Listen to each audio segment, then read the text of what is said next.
जैसा कि आप मजलिस के उन्वान से वाकिफ हैं, आज की ये मजलिस बर्पा की जा रही है सफ़ीर हुसैन इब्न अली बाबुल हवाइज सरकार हजरत मुस्लिम बिन अकील अलैहिस्सलाम, उनकी बारगाह में हदिया की जा रही।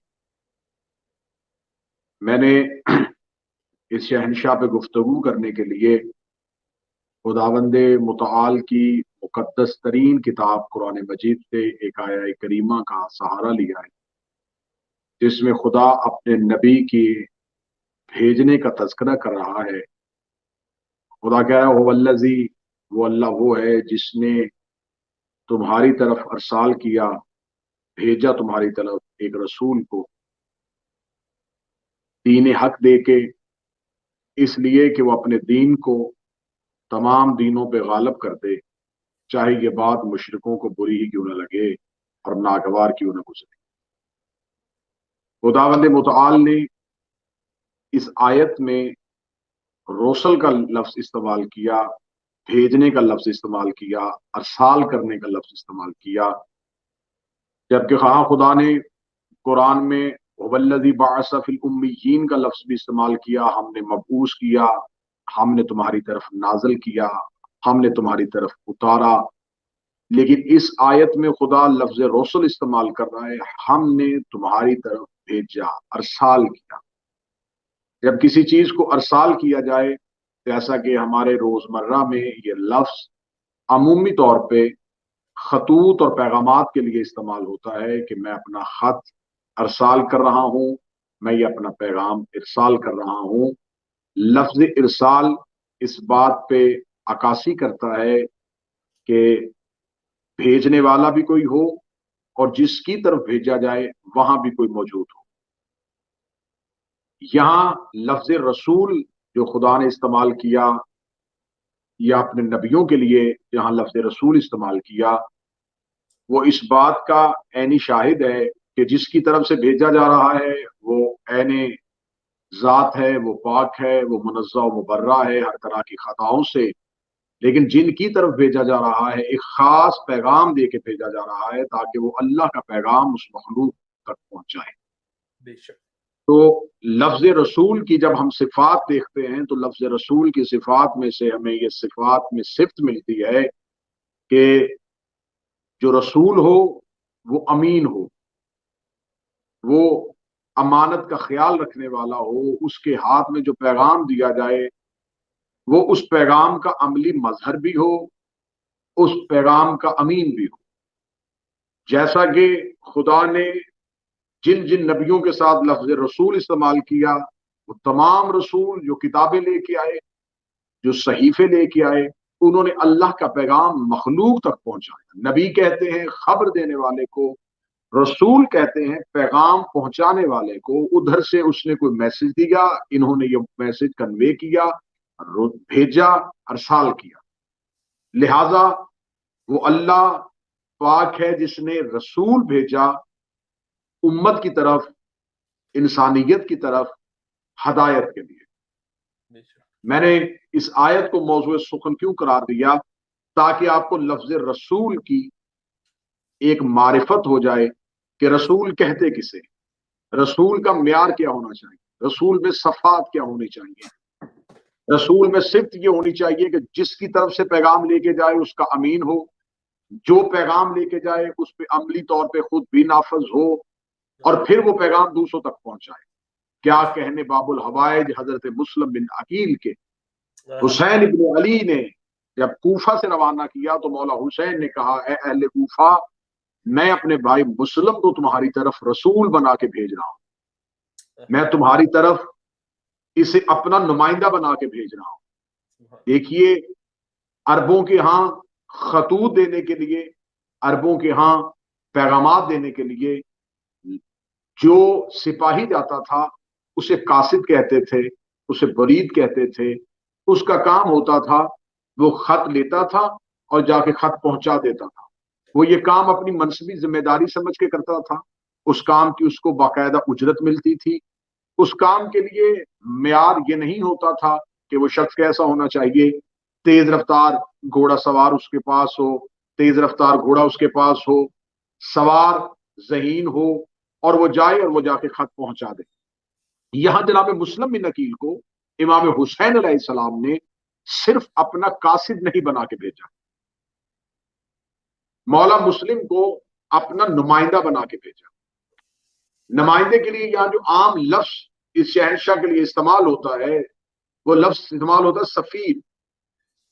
سفیر کسے کہتے ہیں؟ جہاں کوئی ملک اپنا سفیر دوسرے ملک میں تعینات کرتا ہے تو اس کا مطلب یہ ہوتا ہے کہ وہ اس ملک میں اپنے ملک کے راز کا امین ہے، اپنے ملک کے مفادات کا محافظ ہے، اور وہ اس ملک میں بیٹھ کے اپنے ملک کی سالمیت کی خاطر کام کرتا ہے۔ یہاں ایک بات ابتدا میں گوش گزار کروں کہ ذہنوں سے یہ بات بالکل واضح ہونی چاہیے کہ مولا امام حسین علیہ السلام نے سرکار مسلم کو صرف اپنا قاصد بنا کے نہیں بھیجا، سفیر بنا کے بھیجا، اپنا رسول بنا کے بھیجا، اپنا نمائندہ بنا کے بھیجا۔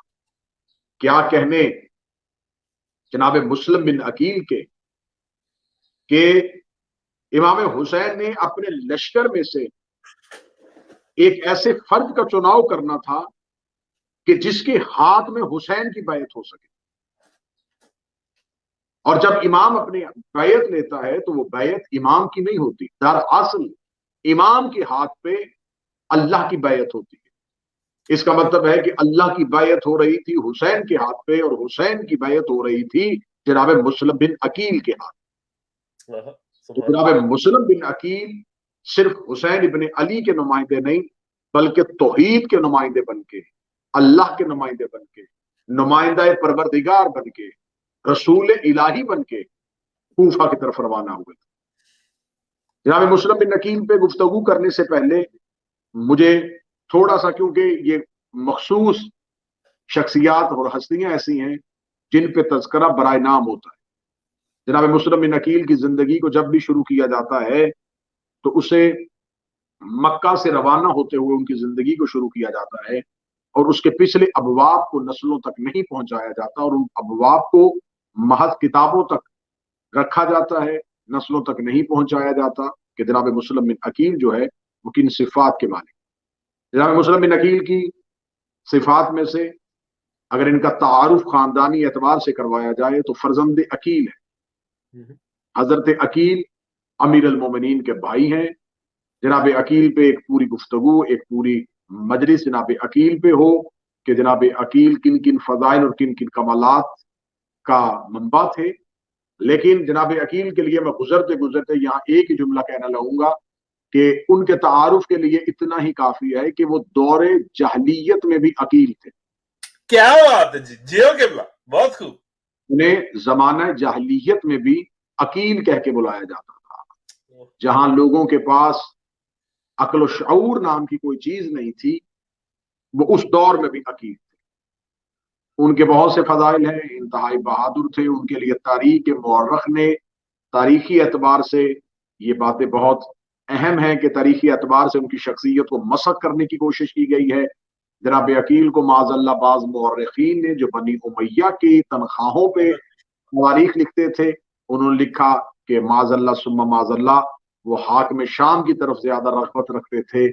یہ تمام وہ تاریخی غلطیاں ہیں جن کا پوسٹ مارٹم ہونا بڑا ضروری ہے کہ جناب عقیل کی محبت اور وابستگی امیر المومنین کے ساتھ تھی۔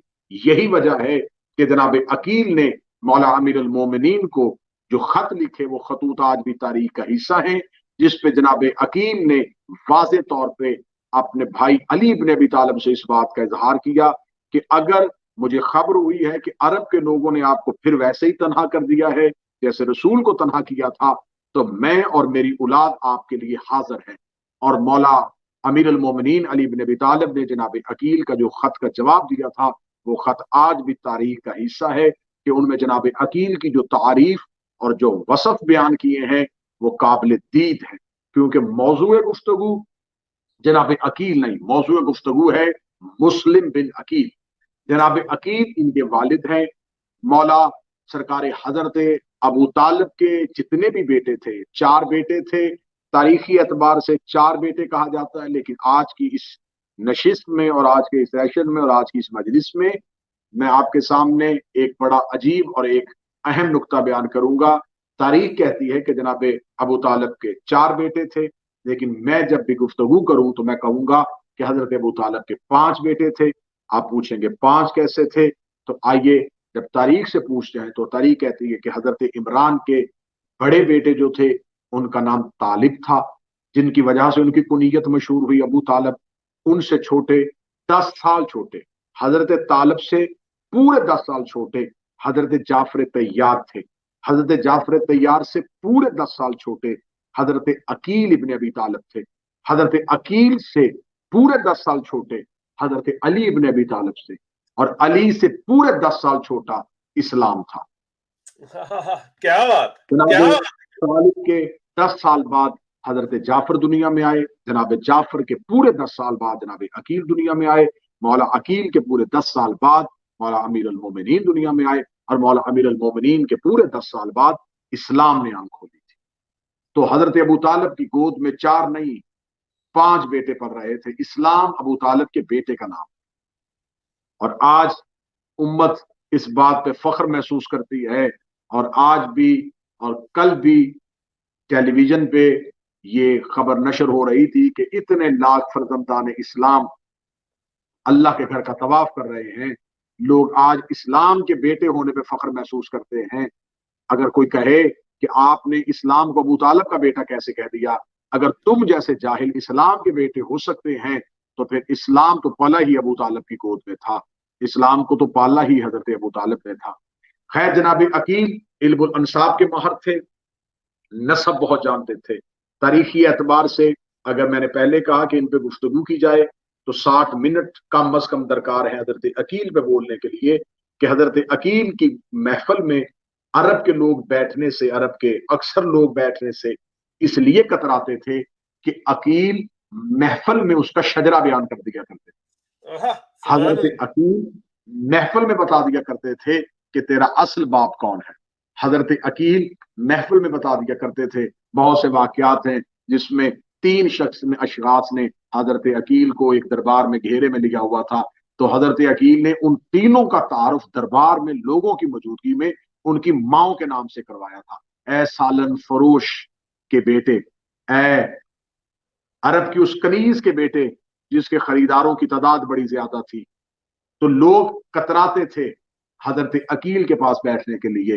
تو جب بھائی عقیل جیسا ہو جو لوگوں کے نسب جانتا ہو، تو اسی لیے امیر المومنین علی بن ابی طالب میدان میں کھڑے ہو جاتے تھے، اور میدان میں کھڑے ہو کے لوگوں سے کہا کرتے تھے کہ میں تمہارے حسب سے بھی واقف ہوں، میں تمہارے نسب سے بھی واقف ہوں۔ لیکن دونوں بھائیوں کے کمالات میں ایک فرق آ گیا، جو کام عقیل خود کرتے تھے وہ کام علی کی تلوار کیا کرتی تھی۔ جناب عقیل بھی شجرے جانتے تھے اور ذوالفقار علی بھی شجرے جانتی تھی۔ عقیل کی زبان شجرے دے کے چلتی تھی اور علی کی تلوار شجرے دے کے چلتی تھی۔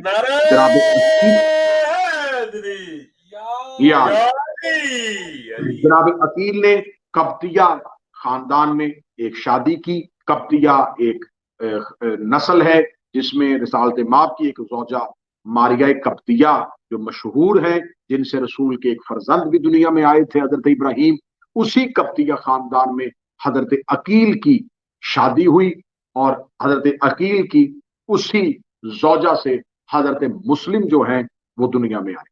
حضرت مسلم کی کل جو سوانح حیات ہے، کل زندگی ہے، اس کے بارے میں مورخین میں 3 طرح کے اختلافات پائے جاتے ہیں۔ بعض مورخین لکھتے ہیں کہ 28 سال زاری عمر تھی، بعض کہتے ہیں کہ 34 سال کی عمر ہے مکمل ان کی، اور بعض مورخین نے 38 سال کی عمر جو ہے وہ جناب مسلم کی لکھی ہے۔ مدینہ منورہ میں جناب مسلم دنیا میں آئے۔ تاریخ آمد جو ہے وہ تاریخ ظہور جو ہے، دنیا میں آنے کی تاریخ، اس میں مورخین کی اکثریت جو ہے وہ خاموش ہے، لیکن مدینہ منورہ میں حضرت مسلم نے آنکھ کھولی، اور آل ابو طالب کا گھر جو تھا وہ حضرت عقیل کا مسکن تھا، حضرت مسلم کا مسکن تھا۔ جناب عقیل نے جناب مسلم کو اپنی اس گود میں پالا جس گود میں وہ علی ابن ابی طالب کو بھی اٹھایا کرتے تھے۔ یہاں پر آپ کو اکثر تاریخ میں اور اکثر مجالس میں ایک لفظ سننے کو ملتا ہے کہ امیر المومنین نے جب جناب حضرت باب الحوائج ابو الفضل عباس کی والدہ جناب فاطمہ کلابیہ جنہیں ام البنین کہا جاتا ہے، جب ان کے ہاں رشتہ کی خواہش کا اظہار کیا تو جناب عقیل سے کہا تھا. تو جناب عقیل سے کہنے کی وجوہات میں سے مورخین نے لکھا کہ ایک وجہ یہ تھی کہ وہ علم الانصاب جانتے تھے، لیکن اس کے اندر ایک مخفی راز دوسرا بھی تھا کہ جب جناب علی بن ابی طالب نے کہا کہ مجھے ایک بہادر خاندان سے رشتہ چاہیے، تو جناب عقیل کا دوسرا سوال یہ تھا کہ علی بن ابی طالب ہمیشہ اس وصف کی تلاش کی جاتی ہے جو پہلے موجود نہ ہو. جب اس گھر میں آپ جیسا بہادر موجود ہے، ہاشمیوں کو بہادری کی ضرورت نہیں ہے، تو پھر آپ کو کسی ایسے خاندان کی ضرورت کیوں ہے کہ جہاں سے کوئی بہادر خاندان ہو؟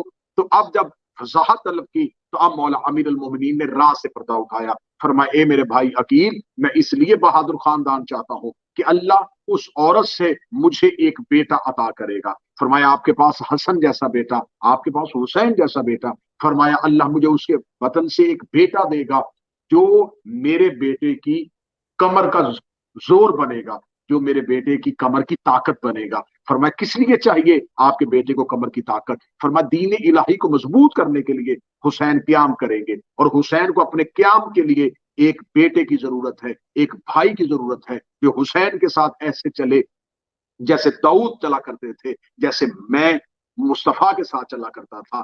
بس یہ بات جناب عقیل کے کان میں ڈالنا اس رشتے کی خواہش کے اظہار کرنے کا ایک راز تھا.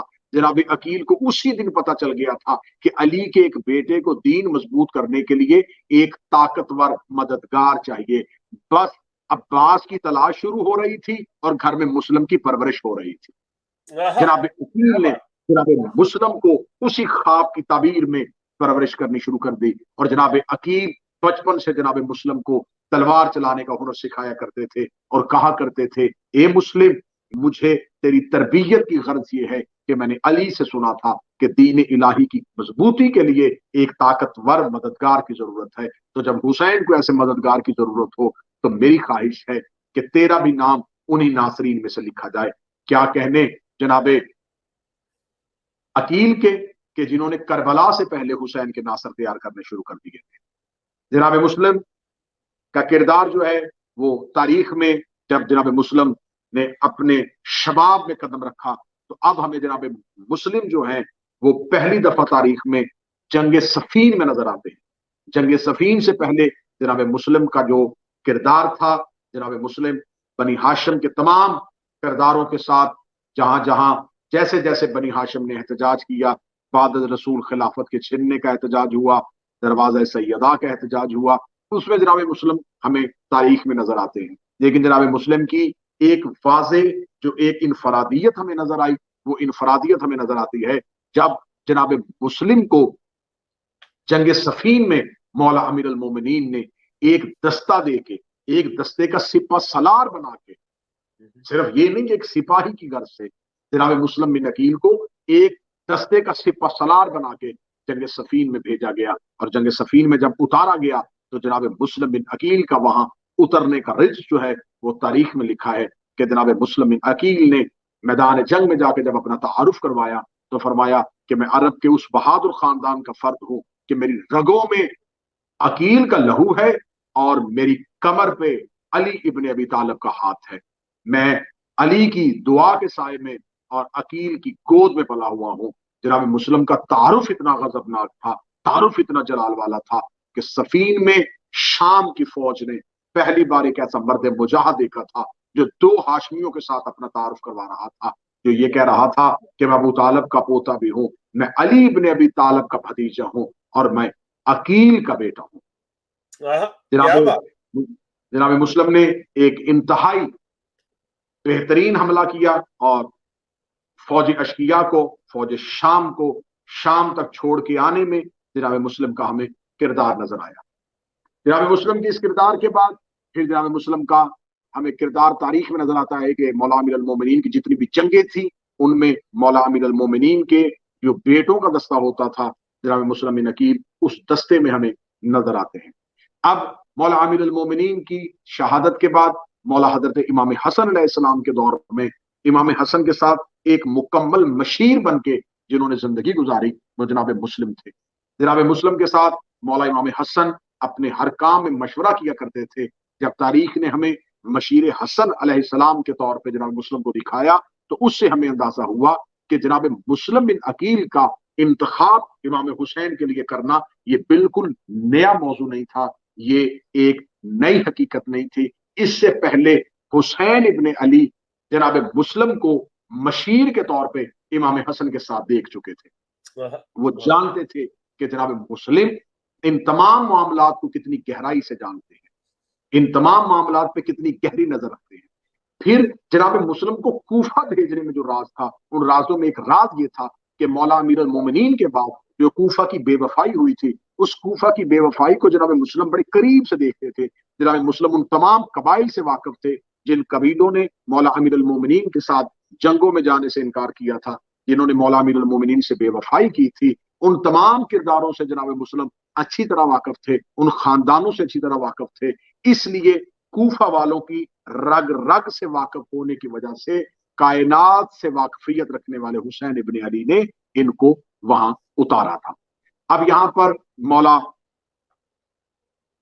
जनाब सरकार हजरत मुस्लिम बिन अकील का जो अक्द है वो सरकार बाबुल हवाइज अबुल फजल अब्बास की हमशीरा जनाब रुकैया बिनते अली सलामुल्लाह अलैहा उस शहजादी के साथ होता है, क्योंकि मौला अमीरुल मोमिनीन ने ये हुक्मन फरमाया था कि मेरी बेटियां अकील के बेटों के लिए हैं।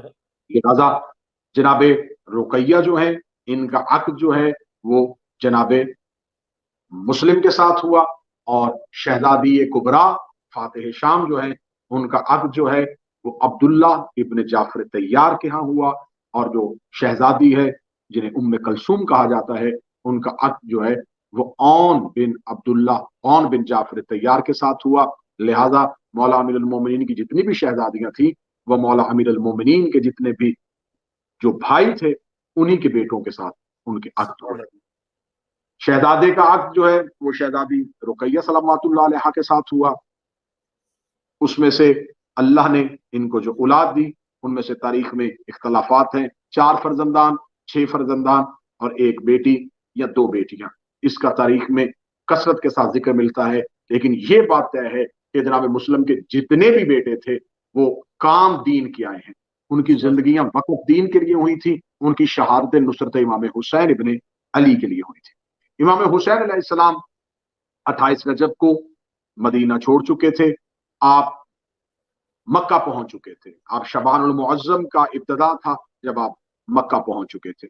आपने मक्का में आके 2 तरह की रवायात कि आपने जनाब अब्बास इब्न अब्दुल मुत्तलिब के घर या जनाब खदीजा जो नानी है सरकार हजरत करीम करबला की, उनके यहाँ तवक्कुफ किया, उनके यहाँ क़याम किया, और शबान में लोगों की मुलाकातों का सिलसिला शुरू हो गया, लोगों के वफद आना शुरू हो गए, वफूद आते थे और मक्का में इमाम हुसैन अलैहिस्सलाम से मुलाकात करते थे। इधर कूफा में ये हालत बन चुकी थी कि कूफा का गवर्नर नुमान बिन बशीर बन चुका था। नुमान बिन बशीर जो था उसकी जो बेटी थी वो जनाब मुख्तार सकफी की बीवी थी। नुमान बिन बशीर जो है वो भेजा हुआ यजीद का गवर्नर था, लेकिन उसका दिल इस कदर यजीद की तरफ माइल नहीं था, वो उस कदर यजीद के साथ रगबत नहीं रखता था। वो कूफा का गवर्नर बन चुका था। कूफा में हालात इस अंदाज से खराब हो चुके थे कि बाद शहादत अमीरुल मोमिनीन, जब आप अमीरुल मोमिनीन की जिंदगी में जाके कूफा के हालात देखें तो एक बात आज की मजलिस में मैं जरूर उसको वाजे करूंगा कि जब भी कूफा का नाम आता है तो लफ्ज बेवफाई जो है वो शामिल कर दिया जाता है कि कूफा वालों ने वफा नहीं की थी। कूफा वालों ने बहुत वफा की है आइमा के साथ। मौला अमीरुल मोमिनीन के साथ जब जंग जमल और जंग सफीन में लश्कर गए तो उनमें बहुत ज्यादा तादाद जो थी वो कूफा के रहने वालों की थी। कूफा कोई कदीम शहर नहीं था, कूफा कोई बहुत पुराना शहर नहीं था, कूफा कोई नबियों के जमाने का शहर नहीं था, कूफा एक कदीम आबादी नहीं थी, एक जदीद शहर था जिसे बहुत बाद में मार्ज वजूद में आया था। इसके नाम के 2 तरह की गर्ज मिलती है कि रुक जाने को भी कुफ कहते हैं कि जहां तवक्कुफ किया जाता था, जहां रुक जाते थे, उसकी वजह से इसका नाम कूफा पड़ा। तो ये एक फौजी छावनी थी, यहाँ पर मुख्तलिफ तहजीबों और मुख्तलिफ किस्म के तमद्दुन के लोग रहते थे। एक मुख्तलिफ किस्म का कल्चर था, कोई किसी कबीले के लोग थे, कोई किसी कबीले के लोग थे, कोई किसी कबीले के लोग थे। इसको कूफा शहर आबाद करने की मरकजी वजह यह थी कि इसे शतुल अरब भी कहा जाता था। यहां से आके मुख्तलिफ मुल्कों के रस्ते जाते थे, उन तमाम रस्तों को जो जगह कंट्रोल करती थी वो कूफा थी। कूफा इसलिए एक मरकजी जगह थी। उधर शाम में उमैया अपनी सल्तनत कायम कर चुके थे, इधर मदीना में बाद रसूल जो है वो रसूल के बाद खिलाफत का दौर शुरू हो चुका था। इधर शाम में उमवी साजिशें अपना सर उठा रही थी, लेकिन शाम वाले चाहते थे कि हम मदीना तक अपना तसल्लुत कायम कर लें। इधर शाम था, इधर मदीना था, दरमियान में कूफा एक ऐसी जगह थी जहां पे आके पूरी दुनिया अरब में जितने इस्लामी ममालिक थे उनको भी कंट्रोल किया जा सकता था। लिहाजा शाम में मुआविया बिन अबू सुफियान ये चाहता था कि वो शाम से निकल के कूफा पहुंचे और कूफा में आके जितने बाकी इस्लामी ममालिक हैं उनको भी अपने तसल्लुत में ले ले, अपने कब्जे में ले ले। फिर मदीना सिर्फ अकेला रह जाएगा और मरकजियत हमारे पास आ जाएगी, अकलियत मदीना के पास चली जाएगी। यही वजह है कि तीसरी खिलाफत के दौर में शाम को इतना मजबूत कर दिया गया था कि उसके जितने भी रिश्तेदार अहबाब थे उन तमाम को मरकजी गवर्नरियां दे दी गई थी, मरकजी मुल्क उनके हवाले कर दिए गए थे, जिसकी वजह से मौला अमीरुल मोमिनीन को खौफ था कि तीसरी खिलाफत ने उमवियों को इतना ताकतवर कर दिया है कि अब ये कूफा में आके अपना मरकज बना के मदीना तक पहुंच जाएंगे। लिहाजा अमीरुल मोमिनीन ने इसी वजह से मदीना से मरकजियत को खत्म करके अपना मरकज कूफा को बना लिया था। कूफा में आके मौला अमीरुल मोमिनीन ने अपने नासरीन को तैयार किया, साथ देने वालों को तैयार किया। जंग जमल आ गई, बहुत बड़ी तादाद कूफा से मौला अमीरुल मोमिनीन के साथ गई। जंग सफीन आई, बहुत बड़ी तादाद कूफा से मौला अमीरुल मोमिनीन के साथ गई। लेकिन यहाँ पर जब मैं तारीखी एतबार से एक तारीख का तालिब इल्म होने की हैसियत से पढ़ता हूँ तो यहाँ ये बात हमें सामने हकीकत जो नजर आती है कि अरब के जो लोग थे, लड़ना उनका मशगला था, लड़ना उनका पेशा था, लड़ना उनका बिजनेस था। वो लड़ाई ही से कमाते थे, वो माले गनीमत से ही अपने घर चलाते थे। लिहाजा जंग जमल में मौला अमीरुल मोमिनीन ने जब जंग खत्म हुई तो किसी से कहा कि कोई भी मुखालिफ लश्कर का माल अपने ऊपर हलाल न समझे, लिहाजा कोई भी माल जो है वो अपनी फौज में तकसीम नहीं होने दिया। जंग सफीन फिर अधूरी रह गई। तो जबल और सफीन में मुसलसल जंगों में कूफा के लोग जाते थे, लेकिन जब वापस आते थे तो खाली हाथ आते थे, इनके हाथ में कोई माले गनीमत नहीं होता था। तो लिहाजा अब उनका जंगों से एतबार इसलिए उठ गया था कि हम अली के साथ जंग पे जाते तो हैं, लेकिन अली किसी का माल नहीं लूटने देते, अमीरुल मोमिनीन किसी पे हाथ नहीं डालने देते। उसमें एक अक्सरियत तादाद जो पेशे के एतबार से जंगें लड़ती थी, उनमें से तो अक्सरियत इसी बात पे मौला अली से खाइफ हो गई थी कि अली हमें माले गनीमत नहीं लूटने देते। फिर उसके बाद जो दूसरी एक तादाद बच गई थी, उन्हें शाम की खुफिया साजिशों ने अपना शिकार कर लिया था। शाम वालों के खुफिया जासूस कूफा में आके आबाद हो चुके थे, उन्हें मुख्तलिफ किस्म की शरअंगेजियों और फितनों से उनको अपनी लपेट में ले लिया था। एक तादाद कूफा वालों की माले गनीमत के लालच की वजह से जा चुकी थी, एक तादाद जो है वो शाम की साजिशों की नजर हो चुकी थी। अब मौला के पास मुखलसीन की तादाद बड़ी कम रह गई थी, लेकिन जो मुखलिस थे वो बड़े खास मुखलिस थे। आप ये ना समझे कि कूफा में सारे ही लोग मुखालिफ थे, कूफा मुखालिफत उमा नहीं था। कूफा में हानी बिन उर्वा था, कूफा में रशीद हजरी था, कूफा में आबस शाकरी था, कूफा में मुख्तार सकफी था, कूफा में बड़े जय्यद किरदार अभी मौजूद थे। फादर शहादत अमीरुल मोमिनीन इमाम हसन अलैहिस्सलाम, लेकिन कूफा से सिर्फ मखसूस नासरीन थे जो साथ थे। जब खबर हुई कि माविया ने अपने बाद यजीद को तख्त पे बिठा दिया है, तो अब जो मखसूस मुखलिसीन थे अब वो कूफा से निकलना चाह रहे थे। वो चाह रहे थे कि हम कूफा के मजाफात में जो लोग कूफा छोड़ के जा चुके हैं उनको दोबारा इकट्ठा करें और दोबारा लोगों को इकट्ठा करके यजीद के खिलाफ एक लश्कर का क्याम वजूद में लाए। यहां पर हमें तारीख में किरदार मिलता है सुलेमान बिन सुर्द खुजाई। ये इनकलाब पसंद आदमी बना, इसने बहुत से लोगों को जत्थे इकट्ठे किए और इकट्ठे करके इसने चाहा कि हम यजीद के खिलाफ इनकलाब लेके आएंगे, हम यजीद को ललकारेंगे। लेकिन इसका अगर इसने यजीद के खिलाफ क्याम करने का सोचा था, लेकिन इमाम हुसैन अलैहिस्सलाम की नुसरत के लिए इसका ना जाना इसके किरदार को हिस्ट्री में मशकूक बनाता है कि अगर इसने सोच लिया था कि इसने यजीद की मुखालफत करनी है तो इसे हिमायत हुसैन में जाना चाहिए था। लेकिन हिमायत हुसैन में भी ना जाना, इसका न्यूट्रल हो जाना इस बात की दलील था कि इसने अपनी जाती वाबस्तगियों या सियासी वाबस्तगियों की पेश नजर ये फैसला किया होगा। अब यहां पर जनाब मुख्तार थे, मुख्तार भी चाहते थे कि कूफा के मदाफात से लोगों को इकट्ठा करें। मैं आज की इस गुफ्तगू को तारीखी एतबार से इसलिए अहम बनाना चाहता हूं कि ये वो वाकयात हैं जिनको मजालस में बयान नहीं किया जाता, ताकि जनाब मुस्लिम की जिंदगी पर जाने से पहले हमें पता चले कि जनाब मुस्लिम ने कितना बड़ा मार्का करबला होने से पहले सर कर लिया था। अब कूफा जो था, कूफे को शाम वालों ने आबाद कर दिया था अपने भेजे हुए सिपाहियों के साथ। अब कूफा में वो लोग आके आबाद हो चुके थे जिनके दिल जो थे वो उम्वियों की तरफ माइल हो चुके थे, या माल दुनिया के लालच में वो अहले बैत से दूर हो चुके थे। गर्ज दुनिया, माल दुनिया का लालच, ख्वाहिश दुनिया, इन तमाम चीजों का मरकज बन चुका था कूफा। जब मौला इमाम हुसैन अलैहिस्सलाम मक्का में बैठे हैं, तो अब यहां पर तारीख कहती है कि सुलेमान बिन सुर्द खुजाई को जब पता चला कि इमाम हुसैन अलैहिस्सलाम तो मक्का पहुंच गए हैं, तो उसने एक वफद भेजा इमाम हुसैन से मुलाकात के लिए, जिन्होंने मौला इमाम हुसैन को कूफा आने का कहा, और कूफा आने के लिए इमाम हुसैन अलैहिस्सलाम को पहले खतूत लिखे। ये पहले खत लेके एक वफद जो है वो मक्का पहुंचता है। इमाम हुसैन अलैहिस्सलाम गैब जानते हैं, इमाम जो है वो दिलों के हाल जानता है। मौला को खबर थी कि कूफा में नासरीन की कमी है, लेकिन मौला ने पहले ही खतूत में कूफा की तरफ किसी को भेजने का इरादा नहीं किया। जब मौला की तरफ से कोई जवाब ना आया, तो फिर दूसरी तरफ फिर खतूत भेजे गए। अब तारीख ये कहती है कि ज्यादा से ज्यादा जो मैंने हिस्ट्री में तादाद पढ़ी है वो 40,000 खतूत, 40,000 खत इमाम हुसैन अलैहिस्सलाम को कूफा से गए। और जो एक तादाद ज्यादा मुस्तनद है वो 18,000 है, कि 18,000 लोग जो है उन्होंने खत जो है वो इमाम हुसैन अलैहिस्सलाम के नाम लिख दिए थे। 18,000 की तादाद भी कम नहीं है, 40,000 की तादाद भी कम नहीं है। तो हजारों की तादाद में, यहाँ सैकड़ों की बात नहीं हो रही, हजारों की तादाद में खतूत जो है वो इमाम हुसैन इब्ने अली को मक्का में मिल रहे थे। अब यजीद ये चाहता था, यजीद को खबर हो गई कि इमाम हुसैन अलैहिस्सलाम मक्का में बैठे हुए हैं और वो कूफा आने का इरादा करते हैं। उसने कूफा में अपने ही लोगों से ज्यादा खतूत इसलिए लिखवाए कि वो चाहता था कि हुसैन इब्ने अली को कूफा बुलवाऊं और कूफा बुलवा के इन्हें कूफा में कत्ल करवा।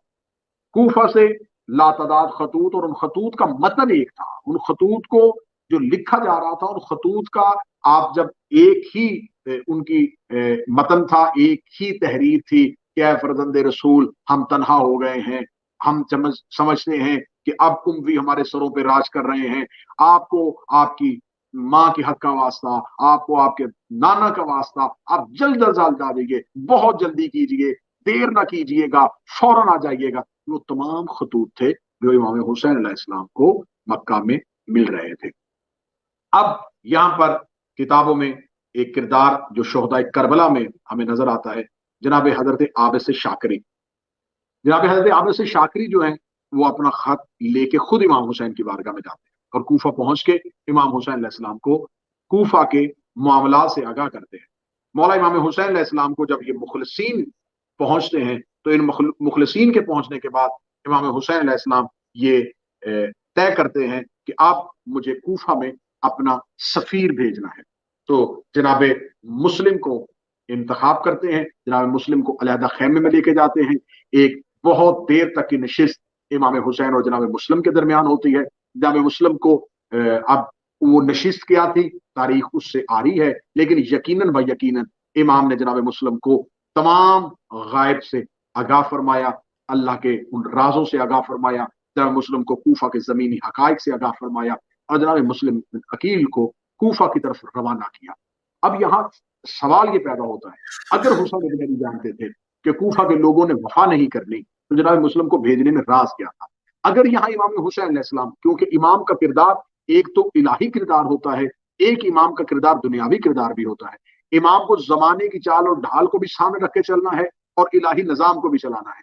अगर यहाँ मौला इमाम हुसैन अलैहिस्सलाम कोई भी अपना सफीर कूफा की तरफ रवाना ना करते, तो आज इस वक्त उम्वी साजिश तारीख में इतनी गहरी हो चुकी होती कि देखें हुसैन इब्ने अली जब मक्का बैठे हुए थे तो कूफा से हजारों खतूत चले गए थे। तो हुसैन इब्ने अली को चाहिए था कि वो कूफा आ जाते। कूफा तो उन्हें वेलकम कर रहा था, कूफा तो उन्हें अपने सरों में बिठाने के लिए तैयार था, कूफा के लोग तो उन पे मर मिटने के लिए तैयार थे। तो हुसैन इब्न अली ने यहां पर आके माज़अल्लाह सुम्मा माज़अल्लाह सियासी गलती कर ली। जिस तरह के इल्जामात मौला इमाम हसन पे लगते हैं, जिस तरह के इल्जामात मौला अमीर अल मोमिनीन पे लगते हैं कि अली ने सियासत नहीं की, अब यहां पर अगर इमाम हुसैन अलैहिस्सलाम ये फैसला कर लेते तो मौरख ये लिख देता, लेकिन इमाम हुसैन को फौरन किसी को भेजना था ताकि पता चले कि जो हाल मेरे सफीर का हुआ यही वो मेरा करना चाहते थे।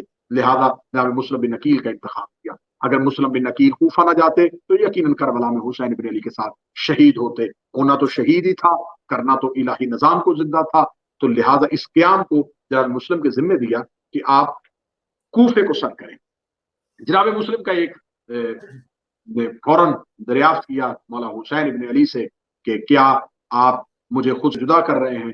फरमाया वाह खुदा, मैं तुम्हें एक इतनी अहम जिम्मेदारी दे रहा हूं कि हम तमाम हाशमी मिलके एक महाज पे जाएंगे और तू अकेला एक महाज पे जाएगा, तेरा शुमार तनहा होगा, तू अकेले वो महाज को सर करेगा। जनाब मुस्लिम जो है वो कूफा की तरफ रवाना होते हैं। जब मक्का से निकलते हैं तो मदीना से गुजरते हैं। मदीना से गुजरते हुए जनाब मुस्लिम रोजा रसूल पे जाते हैं, रोजा रसूल की जियारत करते हैं। रोजा रसूल की जियारत करते हुए जनाब मुस्लिम यहाँ तारीख कहती है अपने 4 साथियों और 2 गुलामों के हमरा, और बात कहती है सिर्फ 2 गुलामों के हमरा। जनाब मुस्लिम बिन अकील जो है वो कूफा की तरफ आज़म सफर हो जाते हैं। अब जब कूफा पहुंचते हैं तो जनाब मुस्लिम बिन अकील पहला ठहराव, पहला पड़ाव जनाब मुख्तार के घर करते हैं। जनाब मुख्तार अबू उबैदा सकफी के बेटे हैं। जनाब मुख्तार कूफा की एक मरकजी शख्सियत है। जनाब मुख्तार के चचा जो हैं वो मदाइन के गवर्नर हैं। एक सियासी बैकग्राउंड भी है, एक कूफे के मरकजी खानदान होने की वजह से भी जनाब मुख्तार को एक मरकजी हैसियत कूफा में दी जाती है। जनाब मुस्लिम जो है जनाब अमीर मुख्तार के घर का इंतखाब इसलिए करते हैं कि जनाब मुस्लिम के लिए महफूज तरीन वो पनाहगाह इसलिए है कि जनाब मुख्तार मौला अमीर अल मोमिनीन के, और मेरी पूरी 10 मजालस है जनाब मुख्तार पे, और जनाब मुख्तार के किरदार को बड़ा मुफस्सल अंदाज से मैंने पढ़ा है। जनाब मुख्तार मौला अमीर अल मोमिनीन की दुआ थे, जनाब मुख्तार को मौला अमीर अल मोमिनीन की वसीयतें भी थी। लिहाजा जनाब मुख्तार के बाजुओं पे बड़ा यकीन था खानदान रसूल को। और दूसरी एक सियासी वजह कि नुमान बिन बशीर जो उस वक्त का गवर्नर था उसकी बहन या बेटी जनाब मुख्तार की ज़ौजा थी। तो लिहाजा ये सियासी तौर पे भी एक बड़ा अच्छा फैसला था कि उस घर में ठहराव किया जाए। जनाब मुख्तार के घर में क्याम होता है। जनाब मुख्तार के घर में क्याम होने के बाद जनाब मुख्तार के घर में लोगों का तांता बन जाता है। एक इतनी तादाद में लोग कूफे के जब खबर पहुंचती है कि सफीर हुसैन इब्न अली कूफा पहुंच चुके हैं तो कूफा में शोर मच जाता है। अब कूफा में ये सारा कुछ इसलिए हो रहा था कि नुमान बिन बशीर जो था वो सख्त गवर्नर नहीं था। उसकी वजह मैंने बताई है कि मोहब्बत अहले बैत वजह ना हो। मैं उस पर कतन वकालत नहीं करूंगा क्योंकि तारीख इंतहाई एक बारीक धागा है जिस पे चलना पड़ता है कि आप तारीख में एक एक किरदार को हिला हिला के देखते हैं कि कहीं ऐसा ना हो कि इसमें बुग़्ज़ अहले बैत की रमक हो और इसे हम फजीलत में पढ़ दें। अब यहां पर अगर इसका किरदार जो है वो मोहब्बत अहले बैत का नहीं है, लेकिन दुश्मनी यजीद की वजह से ये इतना सख्त किस्म का गवर्नर नहीं था और यजीदी अहकामात को इतनी सख्ती से नाफज नहीं करता था। लिहाजा गवर्नर सख्त ना होने की वजह से कूफा वालों के लिए आसानी थी। कूफा के लोगों ने जनाब मुख्तार के घर में जाना शुरू कर दिया। जनाब मुख्तार के घर में जाके जनाब मुस्लिम के हाथ में बैयत करनी शुरू कर दी। ले जी तारीख ये कहती है कि पहली ही 3 रातों में 40 से 60 हजार अफराद जो है वो पहुंच जाते हैं और पहुंच के जनाब मुस्लिम के हाथ में बैयत कर लेते। जब जनाब मुस्लिम के हाथ में ये बैत हो रही है तो यकीनन यजीद के लोग भी वहां पर मौजूद थे। वो उस मलाउन को इतला देते हैं कि जी कूफा तो हाथ से निकल गया, कूफा वालों ने तो चुन लिया हुसैन इब्न अली को, कूफा वालों ने तो हुसैन इब्न अली के सफीर के हाथों पे पूरे कूफे ने बैत कर लिए। जब उस तक ये खबर पहुंचती है तो यजीद इसको अपनी शिकस्त मानता है कि ये मेरी बहुत बड़ी शिकस्त है कि अगर कूफा मेरे हाथ से निकले, क्योंकि कूफा को पाने के लिए इसके बाप ने भी बड़ी मेहनत की थी। उन्होंने जंगें लड़ी हुई थी कूफा को छीनने के लिए। तो उसने कहा कि कूफा मेरे हाथ से निकल गया तो फिर शाम तो मेरे हाथ से गया ही गया। लिहाजा वो पूरी रात न सोया اور اپنے باپ کے وفادار ترین مشیر سر جان عیسائی، یہ ایک عیسائی تھا جس کا یزید کے باپ کے ساتھ بڑا قریبی تعلق تھا، اور یزید کا باپ بھی اس سے بڑے مشورے لیا کرتا تھا۔ سر جان عیسائی کو اس نے رات آدھی سے زیادہ ڈھل چکی تھی، اس نے اسے بلایا اور بلا کے اسے کہا کہ میرے اوپر ایک مصیبت کا پہاڑ گر گیا ہے کہ حسین کا سفیر کوفہ پہنچ چکا ہے اور کوفہ اس کے ہاتھ میں بیعت کر چکا ہے، تو اس میں مجھے کیا مشورہ دے گا؟ اب یہاں پر تاریخ کہتی ہے کہ سر جان عیسائی اسے یہ کہتا ہے کہ مشورہ میں دوں گا لیکن تو قبول نہیں کرتا۔ اس نے کہا کیوں نہیں؟ میرا باپ تیرے مشورے مانتا تو میں قبول کیوں نہیں کروں گا؟ اس نے کہا اگر تو قبول کرنے کی یقین دہانی کروائے تو پھر میں تجھے مشورہ دیتا ہوں۔ اس نے کہا میں بالکل یقین دہانی دے کرواتا ہوں تو مجھے مشورہ۔ اس نے کہا مشورہ نہیں دوں گا، تجھے ایک تحریر دکھاؤں گا۔ یہ اندر جاتا ہے اور اندر جا کے ایک تحریر لے کے آتا ہے۔ وہ تحریر تھی اس کے باپ کی، یزید کے نام، جو وہ سر جان عیسائی کو دے کے گیا۔ اس میں لکھا تھا کہ جب تم دیکھے کہ تیری حکومت کمزور ہو چکی ہے تو فوراً ابن زیاد کو اپنے ساتھ کھڑا کر لینا۔ اب یہاں پر مجھ سے سوال کیجئے کہ آخر یہ وصیت کیوں کرنی پڑی؟ وصیت اس لیے کرنی پڑی تھی کہ جو عبید اللہ ابن زیاد تھا، یہ زیاد کا بیٹا تھا۔ یہ جو زیاد تھا، جب اس کی یہ پورا خاندان، یہ نسل ملعون ہے، خدا ان پہ لعنت کرے، لاتعداد لعنت ہوئی۔ اب تاریخی اعتبار سے میں اس مجلس کو اہم اس لیے بنانا چاہتا ہوں کہ اس میں تاریخ کے بہت سے اہم گوشے جو شاید میرے سامعین اور ناظرین کو پہلی بار دیکھنے اور سننے کو ملے، میں اس مجلس میں وہ ریکارڈ کروا رہا ہوں۔ ابن زیاد جو ہے وہ زیاد کا بیٹا، اصل اس کا نام عبید اللہ تھا، اس کے باپ کا نام زیاد تھا۔ زیاد جو ہے جب یہ دنیا میں آیا تو زیاد کے باپ کا کسی کو نہیں پتا تھا۔ یہ عرب کا وہ بچہ تھا جو اپنی ماں کے نام سے مشہور تھا، ابن سمیہ کے نام سے مشہور تھا۔ اس کے لوگ اسے ماں کے نام سے جانتے تھے، باپ کے نام سے نہیں، یہ نہیں پتا تھا کہ یہ کس کا بیٹا۔ اب یہ غلاظت سے بڑی ہوئی روایات ہیں جن کو مجلس کا تقدس جو ہے وہ اس بات کی اجازت نہیں دیتا کہ اس پہ کھل کے بات کی جائے، لیکن جب یہ خبر جو ہے وہ ایک جرگے میں لائی جاتی ہے تو پھر اس کی ماں جو ہے وہ ایک پھولوں کا ہار لا کے حاکم شام کے باپ ابو سفیان کے گلے میں ڈال دیتی ہے اور کہتی ہے کہ یہ تیرا بیٹا۔ ابو سفیان نے ساری زندگی اس کو بیٹا نہیں مانا، لیکن آخر ایک مجبوری بنی، مجبوری بننے کی وجہ سے حاکم شام کو اسے اپنا بھائی ماننا پڑا۔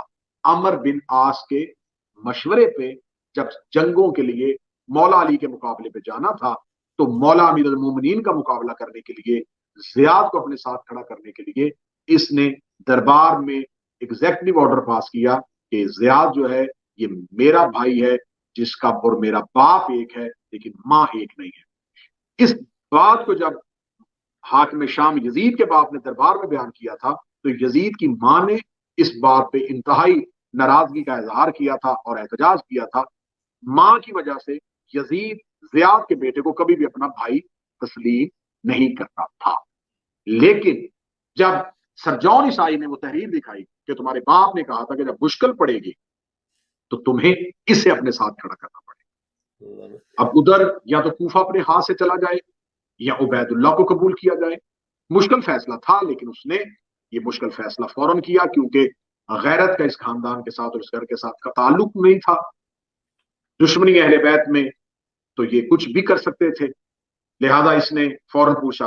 ابن زیاد اس وقت بصرے کا گورنر، اس نے فوراً ایک خط لکھا اور خط میں ابن زیاد کو کہا کہ بصرہ بھی تیرا اور کوفہ بھی تیرا، فوری طور پہ کوفہ کے گورنر نعمان بن بشیر کو مظلوم کرو اور کوفہ میں جتنا خون بہاؤ تم سے کوئی نہیں پوچھے گا، جتنا بیت المال خرچ کرو تم سے کوئی نہیں پوچھے گا، مجھے کوفہ حسین کے سفیر سے آزاد چاہیے اور ہر قیمت میں چاہیے۔ جب یہ سپاہی بصرہ پہنچتا ہے تو عبید اللہ ابن زیاد ملعون کے لیے اس سے بڑی خوشی کی بات کوئی نہیں ہوتی کہ بصرہ اور کوفہ دو ہی تو مرکزی شہر تھے، یہ دو ہی تو مرکزیت تھی عراق کی۔ انہوں نے کہا اگر عراق کے یہ دو بڑے شہر ہی مجھے مل جائیں تو پھر پیچھے عراق میں بچ کیا جائے گا۔ اس نے کہا، اس نے بڑی خوشی کی اور خوشی کرنے کے بعد اس نے بصرہ میں اپنی ایک تقریر کی اور تقریر کرنے کے بعد اپنے بھائی عثمان بن زیاد کو بصرے کا نگران گورنر بنایا اور وہاں سے لشکر لے کے چل پڑا۔ اب 30,000 کا لشکر لے کے چلا، या 300 का लश्कर लेके चला। ये बसरा से रवाना हो चुका था। इधर से बसरा से रवाना हुआ, उधर खबर कूफा पहुंच गई कि नुमान बिन बशीर को मजूर कर दिया गया है और अन करीब कोई नया गवर्नर आने वाला है, लेकिन ये नहीं पता कि वो नया गवर्नर कौन है। जब ये खबर कूफे की गलियों में फैल गई तो अब जनाब मुख्तार जो है उन्होंने जनाब मुस्लिम को ये कहा कि अब कूफा जो है वो ये ना हो कि हमारी कत्लगाह बन जाए, तो मुझे कूफा से निकल जाने वाले जो लोग थे, जो मौला अली के दौर में कूफा छोड़ के जा चुके थे, कि अब कूफा रहने के काबिल नहीं रहा, जो मजाफात में जाके साइडों पे जाके आबाद हो गए थे, इनको दोबारा इकट्ठा करूं और फिर दोबारा कूफे को वही कूफा बनाएं जो कभी हुआ करता था। जनाब मुख्तार लश्कर की तादाद में निकल चुके थे और जाते हुए जनाब मुख्तार जनाब मुस्लिम को अमानतन कहां छोड़ के गए? हानी बिन उर्वा के घर, जिनकी जियारत आज भी कूफा में जनाब मुस्लिम बिन अकील के हरम के बिल्कुल सामने जनाब हानी की जियारत है और आज भी उसे अल्लाह की अमानत का अमीन कह के सलाम किया जाता है। आज की उनकी जियारत पे लोग अपनी दुआएं करते हैं और बारगाह इलाही का तकर्रुब और बारगाह मासूमीन का तकर्रुब हासिल। जनाब हानी बिन उर्वा कूफा की एक बुजुर्ग तरीन शख्सियत, रोब और दबदबा अल्लामान, इतना रोब और दबदबा था कि जब जनाब हानी बिन उर्वा अपने घर से निकलते थे तो किताबें कहती हैं कि इनके साथ 4000 घोड़ों पे जिर्रा पहने हुए लोग और 3000 पैदल लोग इनके साथ चलते, यानी कि 7000 बॉडीगार्ड जो अपने साथ लेके चलता हो वो कितना बड़ा सरदार होगा। इनके मुहाफिजीन की तादाद 7000 थी। बहुत मरकजी हैसियत कूफा में, एक रोब, एक दबदबा, खानदानी एतबार से मशहूर, ज़ुहद के एतबार से मशहूर, तकवे के एतबार से मशहूर, मोहब्बत अहले बैत में इनकी मिसाल। जनाब हानी बिन उर्वा जो है वो जनाब मुस्लिम को बिस्मिल्लाह कह के अपने घर में रखते हैं। जनाब मुस्लिम के घर, अब जनाब हानी का घर जो है वो मरकजियत इख्तियार कर चुका है। अब जनाब हानी के घर में लोग आ रहे हैं, जा रहे हैं, बैत हो रही है, मीटिंग्स हो रही है, मनसूबाबंदी हो रही है, ये तमाम चीजें चल रही है। उधर से मलाउन इब्न ज़ियाद जो है वो कूफा के करीब पहुंच चुका है। कूफा के करीब पहुंच गई, ये कूफा से चंद मील के फासले पे था। ये अपने जासूस भेजता है कि कूफा के हालात पता करके वो आके बताते हैं कि हानी बिन उर्वा के घर में मुस्लिम है और लोगों ने मुस्लिम को बैत कर ली है और हानी इतना मजबूत है कि हानी के घर के बाहर हजारों की तादाद में मुसल्लह सिपाही जो है वो पहरा दे रहे हैं। अब ये शाम होने का इंतजार करता है। जो ही शाम होती है तो ये यमनी लिबास पहनता है और स्याह इमामा अपने सर पे रखता है। ये यमनी लिबास और स्याह इमामा हाशमियों की एक खासियत। हाशमी जो थे, खानदान रसूल जो था, वो ये लिबास बेबतन किया करते थे। ये यमनी लिबास और स्याह इमामा और हाशमियों का और हमारे आइमा का एक तरीकाकार होता था। ये अमामे के दोनों तुर जो है वो लटकाते थे, अमामे के दोनों तरफ से कपड़ा छोड़ते थे, कपड़ा छोड़ के अपने गले की गिरते। इसने इसी तरीके से दोनों तरफ से कपड़ा जो है वो गिराया। अमामा भी हाशमियों की तरह बांधा, लिबास भी हाशमियों की तरह। और ये शाम जब बिल्कुल खत्म हुई और रात आ गई तो ये रात के वक्त कूफा में दाखिल हुआ। अब जो ही ये रात के वक्त कूफा में दाखिल हुआ तो लोगों ने समझा कि हुसैन इब्ने अली आ गए। अब इसके जो जासूस थे उन्होंने इससे पहले जाके कूफा में गलियों में शोर करना शुरू कर दिया कि हुसैन इब्ने अली आ रहे हैं, हुसैन इब्ने अली आ रहे हैं, हुसैन इब्ने अली आ रहे हैं। अब लोग निकले घरों से, छतों पे लोग, दरख्तों पे लोग। खबर भी थी कि हुसैन आ रहे हैं, पता भी था कि हुसैन के सफीर यहां बैठे हुए हैं और एक वैसे ही लिबास में और चेहरे पे नकाब लिए हुए, स्याह अमामा सर पे और वो हाशमियों वाला सारा लिबास। तो लोगों ने कूफा की गलियों में मरहबा हुसैन, अहलन व सहलन हुसैन, खुशामदीद हुसैन, हुसैन आप पे कुर्बान, हुसैन आपका इंतजार था, ये सब कुछ हो रहा। अब यहां पर मैंने तमाम मजलिस तारीख के एतबार से पढ़ी और मैं यहां एक जुमला रोक के खिताबत का देने लगा हूं। वो खिताबत का जुमला ये है कि जब लोगों के पास मारिफत की कमी हो तो वो इब्ने ज़ियाद को भी इमाम समझ लेते। یہ نہیں ہے کہ آپ کے پاس محبت ہو اور آپ یہ سمجھے کہ محبت ہی محبت ہے. محبت کے ساتھ معرفت بڑی ضروری ہے. کوفہ والوں کے پاس محبت تھی، معرفت نہیں تھی. میں پھر جملہ کہنے لگا ہوں، اور یہ جملہ وزنی ترین جملہ ہے. اس جملے کو آپ کسی اور پیرائے میں دیکھیں گے تو آپ کو جملے کا لطف آئے گا. جب معرفت کی کمی ہو تو کئی ابن زیاد بھی امام بن جاتے ہیں. کیا بات، کیا بات. کمی تھی، ناقص معرفت تھی. ناقص معرفت کی وجہ سے انہوں نے کہہ دیا. یہی وجہ ہے کہ آج کے شیعوں کے پاس محبت ہے امام زمانہ کی، معرفت نہیں. کیا اس لیے بات. جب سرکار ولی العصر ظہور فرما دیں گے تو ان سے پہلے کئی امام بن جائیں گے، ایسے ہی. اور ان سے پہلے بننے والے اماموں کو لوگ امام سمجھتے ہیں. جو ہی ابن زیاد پہنچتا ہے تو لوگوں کی صدائیں امام آ گئے، امام آ گئے، امام آ گئے، امام آ گئے. کیا کہنا اس امام کے ظہور مانگنے کا کہ ظہور مانگتے رہے اور جب امام آئے تو پہچانا ہی نہیں. الاجل کہتے رہے، جب امام آئے تو دھوکہ. جب امام آنے والے ہوں تو کسی بھی بہروپیے کو امام سمجھ کے دھوکہ کھا، ناقص. لیکن جن کے پاس معرفت تھی، کمال. وہ معرفت والے ایسے لوگ تھے کہ وہ عارف اپنے گھروں کی مسلوں پہ بیٹھے رہے. ان کے غلاموں نے جا کے ان کے کانوں پہ کہا کہ باہر دکانوں پہ رش ہے، لوگ چھتوں پہ چڑھ گئے ہیں، حسین ابن علی آ گئے ہیں. عارفین نے اپنے سر سجدوں سے نہ اٹھائے. انہوں نے کہا تم تو حسین سے محبت کر رہے ہو تو اب حسین کے استقبال کے کیوں نہیں آ رہے؟ انہوں نے کہا با خدا حسین نہیں آئے. انہوں نے کہا کیوں؟ تم مسلح میں بیٹھ کے کہہ رہے ہو کہ حسین نہیں آئے، ہم بازار میں دیکھ کے آئے ہیں حسین آئے ہیں. انہوں نے کہا اگر حسین آتے تو رات کی تاریکی میں نہ آتے. کیا بات ہے. نعرہ حیدری. یہ محمد رسول اللہ کا نواسا ہے جس نے مکہ کے باہر جا کے قیام کر لیا تھا کہ ابھی مکہ سویا ہوا ہے، میں صبح مکے میں داخل. تو جس کا نانا مکے میں رات کو داخل نہیں ہوتا اس کا نواسا کوفے میں رات کو داخل کیسے ہوتا؟ جن کے پاس معرفت تھی انہوں نے لوگوں سے پوچھا حسین ہے؟ حسین ہے. اکیلے ہیں؟ اکیلے ہیں. انہوں نے کہا پھر حسین نہیں.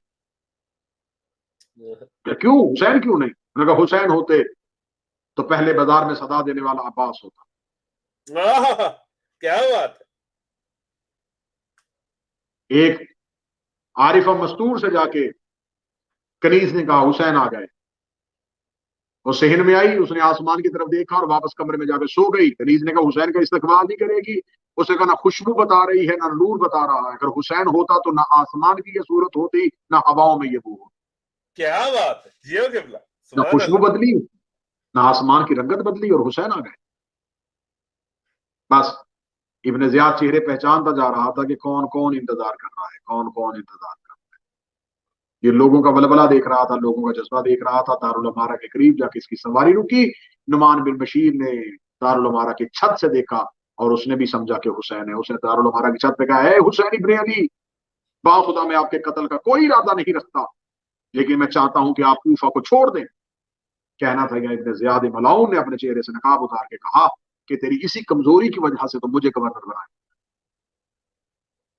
دارالعمارہ کا دروازہ کھول، میں یزید کا بھیجا ہوا نیا گورنر. دارالعمارہ کا دروازہ کھلا. جب ابن زیاد دارالعمارہ میں داخل ہوا تو کوفے کی گلیاں خالی ہو گئی. لوگ ڈر گئے، لوگ سہم گئے.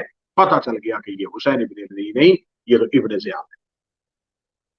اب اس کے جو جاسوس گلیوں میں پھر رہے تھے انہوں نے ابن زیاد کے مظالم بیان کرنے شروع کر دیے. یہ بہت ظالم ہے، یہ کسی کو معاف نہیں کرے گا، اب کوفے کی گلیاں لہو سے بھر جائے گا، اب یہ ہو جائے گا، وہ ہو جائے گا. اب یہاں کوفے میں پہلی تحریک چل گئی کہ کمزور دل افراد کو اس کا خوف دلا کے خاموش کروا دیا. خبر جناب ہانی کو پہنچ گئی. اب جناب ہانی منصوبہ بندی تبدیل کر رہے ہیں. جناب ہانی کے گھر میں فوری طور پہ ایک میٹنگ کال کی گئی. فوری طور پہ لوگ جو جن کے پاس اہم ذمہ داریاں تھیں انہیں بلایا گیا اور بلا کے کوفے کے اس بدلتے ہوئے منظر کے پیش نظر اپنے منصوبے تبدیل کرنے کے لیے، حکمت عملی پہ غور کرنے کے لیے پہلی ایک باقاعدہ میٹنگ طے ہوئی. ابن زیاد نے صبح اٹھ کے مسجد اعظم کوفہ میں خطبہ دیا اور خطبہ دے کے اس نے کہا کوفہ والو، میں تمہیں امان دینے کے لیے آیا ہوں، لیکن جو حسین کے سفیر کے ہاتھ میں بیعت کرے گا میں اسے نہیں چھوڑوں. اس نے بہت دشمنی اہل بیت سے بھری ہوئی تقریر کی اور خطبہ دیا، اور خطبہ دینے کے بعد یہ چلا گیا. اس نے اپنے سپاہیوں سے کہا کہیں سے مجھے خبر لا کے دو کہ مسلم بن عقیل سے کیسے ملا. خبر ملی ہانی کے گھر میں جا کے ملا. اس نے کہا ہانی کے گھر میں کیسے گیا. لوگوں نے اسے بات رکھا کہ ہانی کے گھر میں قطن نہ جانا, ہانی کے گھر میں جانے کی کوشش نہ کرنا, وہ بہت بڑے قبیلے کا فرد ہے, بہت بڑے قبیلے کا سردار ہے, ہزاروں کی تعداد میں اس کے محافظ ہیں, تیری فوج اس کے سامنے ٹیک نہیں سکے. اس نے حکمت عملی کو تبدیل کیا. اس نے کہا ہانی کو دربار میں بلاؤ. کاسا جناب ہانی کے پاس جاتا ہے. جناب ہانی کہتے ہیں, ایک بہانہ بناتے ہیں, ایک عذر تراشتے ہیں کہ میں ابن زیاد سے کہو کہ میں بوڑھا ہو گیا ہوں اور درباروں میں آنے میں اب مجھے کوئی رغبت بھی نہیں رہی اور زیادہ دیر میں بیٹھ بھی نہیں سکتا, زیادہ دیر بستر پہ ہوتا ہوں, تو میں اس ملاقات کے لیے نہیں آ سکتا. یہ ایک بہانہ تھا, یہ ایک عذر تھا. جناب ہانی اس ملعون کے سامنے نہیں جانا چاہتے تھے. خبر اس کو دربار میں ملتی ہے تو یہ کہتا ہے کہ اگر ہانی نہیں آنا چاہتے تو میں خود عیادت کے بہانے سے ہانی کے گھر. جب پتا چلتا ہے کہ ابن زیاد عیادت کرنے کے لیے آنا چاہتا ہے, اب یہاں پہ جناب ہانی جناب مسلم بن عقیل سے کہتے ہیں کہ دیکھیں میری بزرگانہ صلاحیتیں, میری کوفہ کے حالات پہ نظریں اچھی طرح جانتی ہیں کہ ابن زیاد کے سامنے سوائے چند مخلصین کے علاوہ کوئی نہیں ٹکے گا. یہ جو لوگ روزانہ آپ کے پاس آ کے بیٹھ کے قسمیں دیتے ہیں یہ سب چلے جائیں گے. میرا مشورہ یہ ہے کہ ابن زیاد آ رہا ہے میرے گھر عیادت کر. جب وہ میرے گھر عیادت کے لیے آئے آپ پردے کے پیچھے چھپ جائیں اور پیچھے سے آ کے وار کر کے اسے قتل. ابن زیاد کا قتل لے لوں گا میں اپنے ساتھ. میرا خاندان بہت بڑا ہے, یہ میرا کچھ بگاڑ نہیں سکتا, لیکن اگر یہ قتل ہو جائے گا تو اس کے بعد پھر ہمارے راستے میں کوئی رکاوٹ نہیں. یہ اتنی جلدی بات ہو رہی تھی یا اتنی دیر میں خبر ہوئی کہ دروازے پہ ابن زیاد پہنچ گئے. جناب مسلم ابھی یہ بات کر رہے تھے. جناب مسلم پردے کے پیچھے چلے جاتے ہیں. ابن زیاد ملعون آ کے بیٹھ جاتا ہے. جناب ہانی سے عیادت کرتا ہے, خیر و عافیت پوچھتا ہے. جناب ہانی عربی میں ایک شعر پڑھتے ہیں جناب مسلم کو متوجہ کرنے کے لیے, لیکن جناب مسلم باہر نہیں آتے. جناب ہانی اپنے سر سے امامہ اتار کے رکھتے ہیں اشارہ دینے کے لیے. جناب مسلم پھر نہیں آتے. آخر ابن زیاد کے ساتھ اس کا مہران نامی غلام تھا, وہ اس نقل و حرکت سے خوف زدہ ہو جاتا ہے اور ابن زیاد کے کان میں کہتا ہے ہمیں اٹھنا چاہیے, مجھے حالات ٹھیک نہیں لگتے. ابن زیاد جلدی کرتا ہے, وہ اٹھ کے جب چلا جاتا ہے جناب مسلم پردے سے باہر آتے ہیں. جناب ہانی افسوس کے ہاتھ ملتے ہوئے کہتے کاش عقیل کا بیٹا آپ نے میرے مشورے پہ عمل کر لیا ہوتا. جناب مسلم دیکھ کے کہتے کہ تیرا مشورہ بہت اچھا تھا, عمل نہ کرنے کی دو وجہیں تھی. اس نے کہا کون سی؟ فرمایا پہلی وجہ, مومن کبھی کسی کو دھوکے سے قتل نہیں کرتا. کیا بات.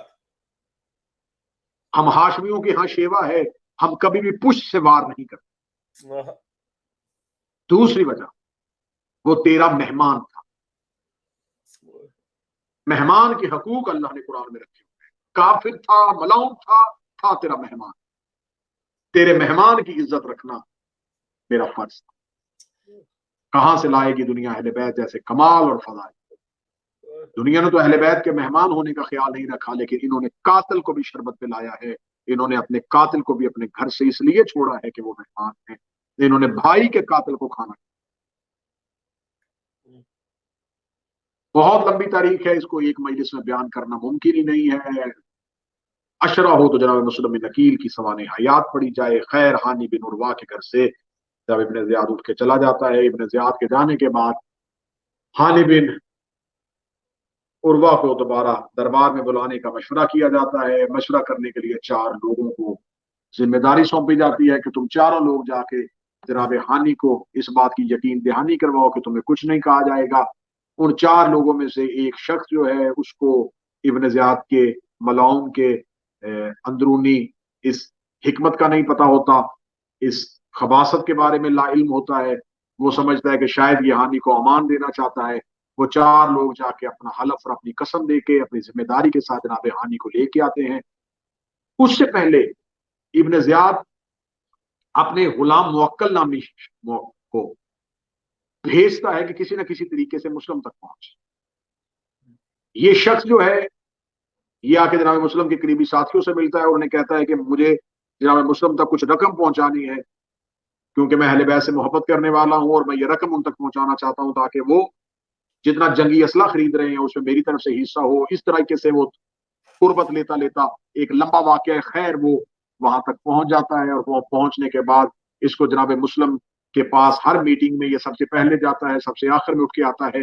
جناب ہانی کے گھر میں ہونے والی تمام میٹنگز کا یہ چشمدید گواہ ہوتا ہے اور یہ بھیس بدل کے روزانہ جناب مسلم سے ملنے کے لیے جاتا ہے.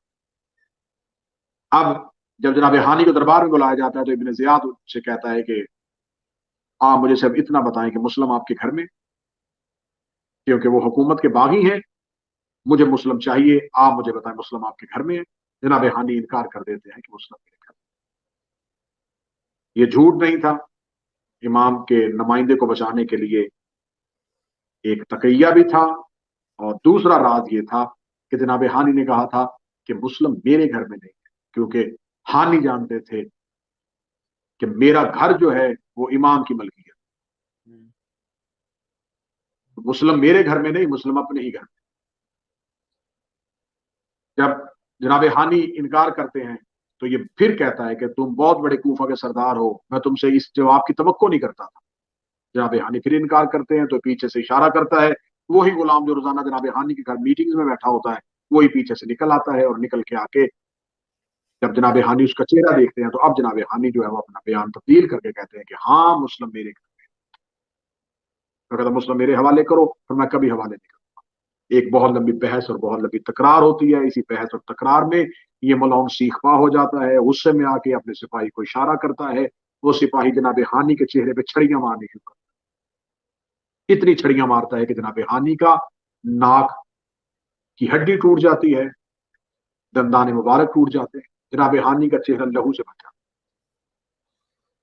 جناب ہانی کو گرفتار کر لیا جاتا ہے. گرفتار کر کے جب قید خانے میں ڈال دیا جاتا ہے تو خبر جب باہر پہنچتی ہے تو ان کے قبیلے کے لوگ, بنی مزبے کے لوگ جو ہیں وہ باہر پہنچتے ہیں. جب ان کے قبیلے کے لوگ باہر پہنچتے ہیں, قبیلہ بنی مزہج کے لوگ, تو بنی مزہج کے ان لوگوں کو واپس بھیجنے کے لیے یہ کوفے کے مرکزی قاضی, جو کوفے کی مرکزی عدالت کا چیف جسٹس تھا, قاضی شریح, اس کی معاونت لیتا ہے. قاضی شریح جو ہے وہ دربار کی قصر دارالعمارہ کی چھت پہ جا کے قرآن سر پہ رکھ کے گواہی دیتا ہے کہ ہانی کو امان ہے اور ہانی خیر و عافیت سے ہے. وہ ابن زیاد کے ساتھ مختلف امور طے کر رہا ہے, تھوڑی دیر میں ہانی باہر آ جائے گا, لہذا وہ جلوس کو واپس بھیج دیتا ہے. جو ہی وہ جلوس واپس پلٹتا ہے تو قبیلہ بنی مزہج جو جناب ہانی کا قبیلہ ہے, اسی کے قبیلے کے بعد افراد کو یہ خرید لیتا ہے, یہ کہہ کے کہ ہانی تو بوڑھا ہو چکا ہے, کتنی دیر اس کی سرداری میں چلو گے, اگر تم میری بات مان لو تو ہانی کے قتل کے بعد بنی مزہج کی سرداری بھی تمہیں دے دوں گا, بیت المال میں خزانے بھی دوں گا, تم حکومت کو کوئی پیسہ بھی نہیں دو گے, اور تمہیں اہم ذمہ داریاں بھی دے دوں گا. لہذا قبیلے کے وہ سرکردہ افراد جو ہیں وہ اکثریت کو جانے سے منع کر دیتے ہیں اور جناب ہانی کو دربار میں شہید کر دیتا. جو ہی جناب ہانی کی شہادت کی خبر جناب مسلم تک پہنچتی ہے, انتقام ہانی لینے کے لیے جناب مسلم قیام کرتے ہیں. قیام کرنے کے لیے اب سب سے زیادہ تعداد تو جناب ہانی کے خاندان کے لوگوں کی مسلم کو حاصل تھی, لیکن ان میں سے اکثریت بک چکی تھی, کچھ ڈر چکے تھے. جب جناب مسلم قیام کرتے ہیں تو جناب مسلم کا قیام جو ہے بھرپور قیام ہوتا ہے, لیکن ایک خبر جناب مسلم کے لشکر میں پھیل جاتی ہے کہ بے شک تم اس وقت تعداد میں زیادہ ہو, لیکن خبر ملی ہے کہ شام سے تازہ فوجوں کا دستہ کوفے کے قریب پہنچ گیا. وہ ان قریب کوفے پہ حملہ کرنے والے ہیں, اور جو مسلم کا ساتھ دے گا ان کے گھروں کو جلا دیا جائے گا, ان کی عورتوں کو کنیز بنا کے بیچ دیا جائے گا, ان کے بچوں کو الٹا لٹکا دیا جائے گا. کیا فائدہ ہے, حسین خود تو کوفے آئے نہیں اور تمہیں قتل کروا دیں گے. یہ ایک ایسی فتنہ انگیزی, ایسی شر انگیزی اور ایسے مقدس نما لوگ پھیلاتے ہیں کہ جو لوگوں کو حجت کی نصرت سے دور کر دیتے ہیں. بس اب آپ جو ہی یہ آپ ان تمام جتنا بھی میں منظر آپ کے سامنے پڑھ رہا ہوں, آپ اس کو اس دور میں بھی دیکھیے گا, کتنے افراد ہیں جو آج بھی آپ کے نظریات کو کچلتے ہیں, آپ کو زندگیوں سے محبت دلوانے کے لیے آپ کے اندر سے حجت کی معرفت اور امام کی نصرت ختم کرتے. خیر, جب جناب مسلم آہستہ آہستہ حتیٰ کہ ایک مخصوص تعداد رہ جاتی ہے تو ان کی عورتیں جو ہیں وہ بازار میں آ کے ان کو لینے کے لیے آ جاتی ہیں، اترو گھوڑوں سے، چلو گھروں کو واپس، شام کے فوجی پہنچنے والے ہیں، ہمارے گھر کی برباد کر۔ آخر نماز عشاء پڑھ کے جب جناب مسلم سجدہ شکر کر کے پیچھے دیکھتے تو مسلم تنہا ہے۔ کوفہ گھروں میں پہنچ گیا اور حسین کا سفیر تنہا رہے۔ آج بھی یزیدی فکر، دنیاوی ہوس، نظریات پہ کمپرومائز کرنے والے لوگ آج بھی حسین کے کئی سفیروں کو تنہا کر، تنہا مسلم بن عقیل، کوفہ کی گلیاں اور لوگوں کے گھروں کے دروازے بند ہو چکے۔ ہاتھ میں وہ تلوار ہے جو حسین ابن علی نے 10 رمضان کو مکہ سے نکلتے ہوئے دی تھی۔ جناب مسلم بار بار کہتے ہیں کہ مجھے اپنی جان کی فکر نہیں، لیکن ڈر ہے کہیں حسین کوفے نہ آئے۔ آخر جناب مسلم چلتے چلتے، یہاں پہ میں تذکرہ کروں گا کہ جناب مسلم کے ساتھ جناب مسلم کے 2 بیٹے بھی آئے تھے، طفلان مسلم محمد و ابراہیم۔ آج بھی آپ عراق جائیں تو آج بھی آپ کو کربلا کے مضافات میں مسیب نامی جگہ پہ ان 2 شہزادوں کی قبریں دیکھیں۔ یہ دونوں شہزادے باپ کے ساتھ گئے تھے، جناب مسلم کی شہادت کے بعد انہیں قید کر لیا جاتا ہے، اور 1 سال بعد واقعہ کربلا گزر جانے کے بعد انہیں شہید کیا جاتا ہے۔ ان کی شہادت دردناک ترین شہادت ہے۔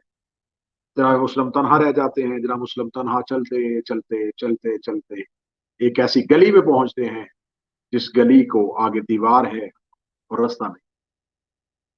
جو ہی جناب مسلم اس دیوار کے پاس پہنچتے ہیں تو ایک مستور ہے جو اپنے گھر کا دروازہ کھولتی ہے۔ وہ دیکھتی ہے کہ میری گلی میں ایک ایسا شخص ہے آ رہا ہے جس سے خبر ہی نہیں ہے کہ گلی آگے سے بند ہے۔ اسے پتہ چل جاتا ہے یہ کوئی اجنبی ہے۔ اگر یہ کوفے کا رہنے والا ہوتا تو کوفے کے رہنے والوں کو پتا تھا کہ یہ گلی آگے سے بند ہے۔ وہ اپنے دروازے کے باہر جھانکتی ہے، جھانک کے دیکھتی ہے کہ ایک شخص ہے جو اس دیوار کے پاس لگ کے زمین پہ بیٹھ، وہ وہیں سے آواز دے کر، اے بندہ خدا، یہ گلی بند ہے۔ ہم مسلم کہتے ہیں میں جانتا ہوں یہ گلی بند۔ کہ لگی جا اپنے گھر واپس پلٹ جا، تجھے نہیں پتا کوفے کے حالات خراب ہو گئے ہیں، نیا گورنر آ گیا ہے، شام کے سپاہی کوفہ کے باہر پہنچنے والے ہیں۔ جناب مسلم دیکھ کے کہتے ہیں اے کنیز پروردگار، تیرا مشورہ بڑا بہتر ہے، لیکن جس کا گھر کوئی نہ ہو وہ کہاں ہے؟ کنیز دے کے جس کا نام توعہ ہے۔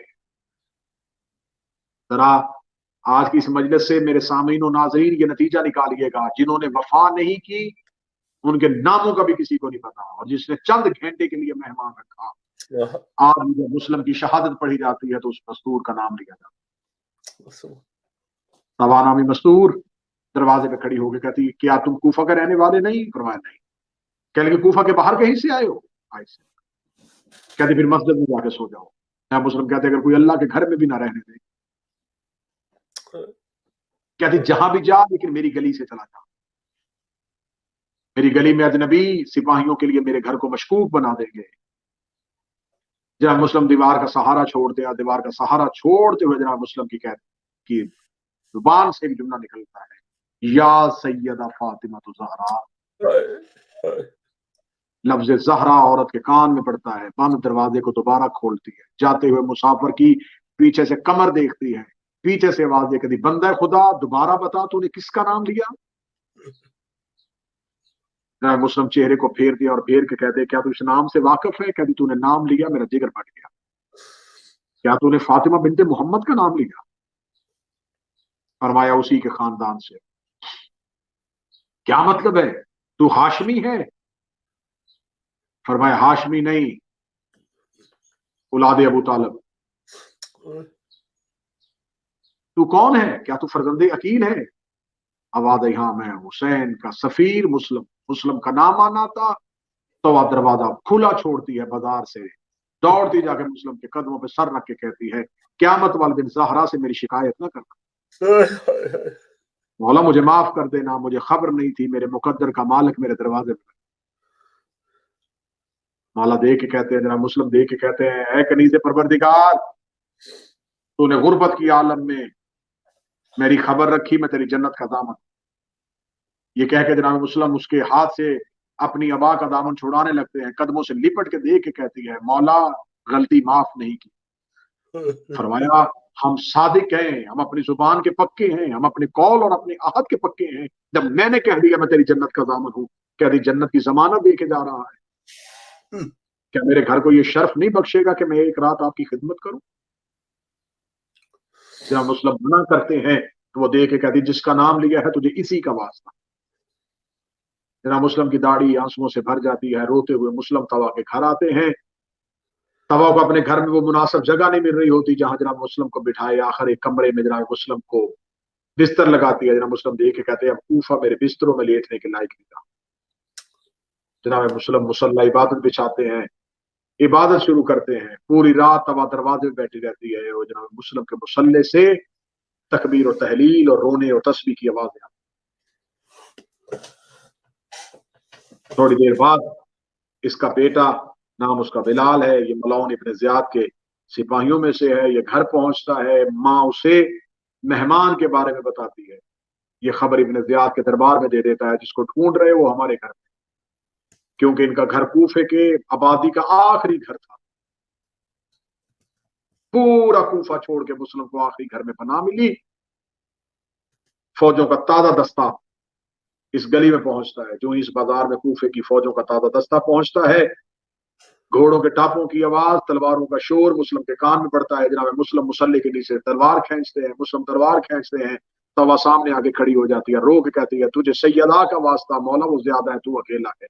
जब मुस्लिम देख कहते क्या करूं? कहती मैं घर का दरवाजा बंद करती हूँ, मौला बाहर ना जाइएगा। जब मुस्लिम देख कहते अगर मैं बाहर ना गया तो फौजें तेरे घर के अंदर आ जाएंगी। कहने लगी, आने दे फौजें, मुझे जिंदगी की परवाह नहीं। जब मुस्लिम देख कहते तुझे जिंदगी की परवाह नहीं, लेकिन मैं हाशमी हूँ, मेरी गैरत गवारा नहीं करती। मेरी मौजूदगी में तेरे घर में फौज आ जाए, मैं क़यामत वाले दिन जनाब सैयदा को जवाब क्या दूंगा? हमें जनाब मुस्लिम, आपने कूफा में एक मोमना के घर फौज नहीं आने दी। शाम गरीबा अली की बेटी का खैमा था और यजीद की फौज का दस्ता था और हुसैन का कातिल ज़ैनब के खैमे के अंदर खड़ा। ना मुस्लिम नकील बाजार में आते हैं। अली की तलवार, अली का रोब, आंखों में अबू तालिब का रोब, ऐसा जोरदार हमला होता है, कूफे की गलियां लहू से भर जाती हैं। एक एक को गिरेबान से पकड़ के कूफे की छतों पे फेंक रहे हैं जनाब मुस्लिम। जनाब मुस्लिम ने बेनकील इतना कर्जदार हमला किया कि कूफे के बाजार लहू से भर गए। दोबारा दारुल अमारा में पैगाम किया कि ताजा फौज भेजो। वो कहता अभी तो मैंने फौज का दस्ता भेजा था। कहा वो तो सारा मुस्लिम ने मार दिया। कहने लगा अकेला मुस्लिम है या साथ कोई सिपाही भी है? फरमाया अकेला मुस्लिम है। कहने लगा अकेला मुस्लिम और गिरफ्तार नहीं हो रहा? तो वो सिपा सलार कहता है, तूने हमें कूफे के किसी बनैये को नहीं, तूने हाशमियों के फर्जंद को गिरफ्तार करने के लिए भेजा है। उसने कहा फिर हाशमी जो है ये तलवार से नहीं मारे जाते, ये धोखे से मारे जाते हैं। बस मैंने तो पहले बताया था, ये बाजार, ये गलियों का शहर था। जिस गली में जनाब मुस्लिम थे वो गली आगे से बंद थी, ये दूसरी गली में मुस्लिम को धकेलते हैं। धकेलने के बाद उस गली में गड़ा खोदते हैं, उसको ऊपर से भर देते हैं। जो ही जनाब मुस्लिम का पांव उस गड़े में जाता है, जनाब मुस्लिम गड़े के अंदर गिरते हैं। जो ही जनाब मुस्लिम गड़े के अंदर गिरते हैं, जिसके हाथ में पत्थर है वो पत्थर मारता है, जिसके हाथ में तीर है वो तीर फेंकता है, जिसके हाथ में नेजा है वो नेजा मारता है, जिसके हाथ में कुछ भी नहीं है वो गर्म पानी लाके मुस्लिम पे फेंकता है। अकेला मुस्लिम गड़े में कह रहा है, काश आज मेरा अकबर होता, काश आज मेरा गौजी होता, काश आज मेरा कासम होता। जरा मुस्लिम को जख्मी हालत से गड़े से निकाला जाता है। मुस्लिम के हाथों में रस्सियां पहनाई जाती हैं, पाँव में रस्सियां पहनाई जाती हैं। इसी हालत में मुस्लिम को दारुल अमारा लेके जाया जाता है। जो ही मुस्लिम दारुल अमारा पहुंचते हैं, ये मलौन इब्ने ज़ियाद, खुदा इस पे लानत करे, ये तख्त पे बैठा है, ये अपने तख्त की सीढ़ियां उतरता है। ये तख्त की सीढ़ियां उतर के, मुझे जुबान इजाजत नहीं देती, ये मुस्लिम के करीब पहुंचता है। जब मुस्लिम के अबरू कट चुका था, जब मुस्लिम के होंठ कट चुके थे, जब मुस्लिम का टांग टूट चुका था, मुस्लिम सर से लेके पांव तक जख्मी थे, ये मलौन मुस्लिम के करीब आता है। ये अपने हाथ मुस्लिम की जुल्फों में डालता है। ये जनाब मुस्लिम के जुल्फों पे हाथ डाल के मुस्लिम के चेहरे पे तमाचा मारता है। इधर जनाब मुस्लिम के चेहरे पे तमाचा लगता है, इधर मुस्लिम की यतीमा बेटी जमीन पे गिरती है, रो के कहती है, अम्मा मैंने अभी ख्वाब देखा है, मेरा बाबा जमीन पे गिर गया है। जनाब हुसैन इब्ने अली खैमे में जाते हैं, मुस्लिम की बेटी को अपने सीने से लगा लेते हैं। या थोड़ी देर के बाद इब्ने ज़ियाद पूछता है, तूने मुझे सलाम क्यों नहीं किया? जब मुस्लिम कहते हैं महामीर सवाए हुसैन, मेरा कोई अमीर नहीं है सिवाय हुसैन के, इतना जुमला कहना था। हुसैन इब्न अली की चीख निकलती है, रो कहते मुस्लिम तूने दुश्मन के दरबार में मुझे अमीर कह के सलाम किया है, जहाँ बतूल के बेटे का वादा है क़यामत तक दुनिया मुझे गरीब हुसैन कहेगी, तुझे अमीर मुस्लिम कहेगी। जनाब मुस्लिम को दारुल अमारा की छत पे ले जाया जाता है। जनाब मुस्लिम अपनी वसीयतें करते हैं, वसीयतें करने के बाद जनाब मुस्लिम को दारुल अमारा की छत पे जो ही जल्लाद अपनी तलवार को निकालता है, मुस्लिम सर झुकाते हैं। मुस्लिम का सर झुका हुआ देखना था। हुसैन इब्न अली रेत उठा के अपने चेहरे पे डालते हैं। अब्बास इब्न अली करीब आते हैं, रो के कहते हैं मौला तेरे रोने की वजह क्या है? फरमाया अब्बास मेरी उंगलियों के दरमियान देख। अब्बास दे के कहते हैं मौला को दारुल अमारा की छत है, कोई गरीब मुसाफिर है, उसके अबरू कटे हुए हैं, उसके होंठ कटे हुए हैं, मौला जल्लाद की नंगी तलवार है। आवाज आई अब्बास पहचान ये कौन है? अब्बास रो कहते हैं मौला कहीं मेरी रुकैया तो नहीं उजड़ गई? आवाज आई हाँ ये रुकैया का सुहाग मुस्लिम भी नकील है। मुस्लिम का नाम आना था। अब्बास का एक हाथ तलवार के दस्ते पे, दूसरा हाथ हुसैन के कदमों पे, रो के कहता तुझे तेरी माँ का वास्ता, जमीन की तनाबे खैन मुझे कूफे पहुंचा। पर मैं कूफे जाके क्या करेगा? फरमाया मैं मुस्लिम को बचा तो नहीं सकता, लेकिन एक बार लाश अपने हाथों पे उठा लूं, तलवार तो चला नहीं सकता, लेकिन एक दफा सर तो अपने हाथों पे ले लूं। हुसैन इब्न अली की आवाज आई ए अब्बास क्या तूने मेरे मुस्लिम को तनहा समझा है?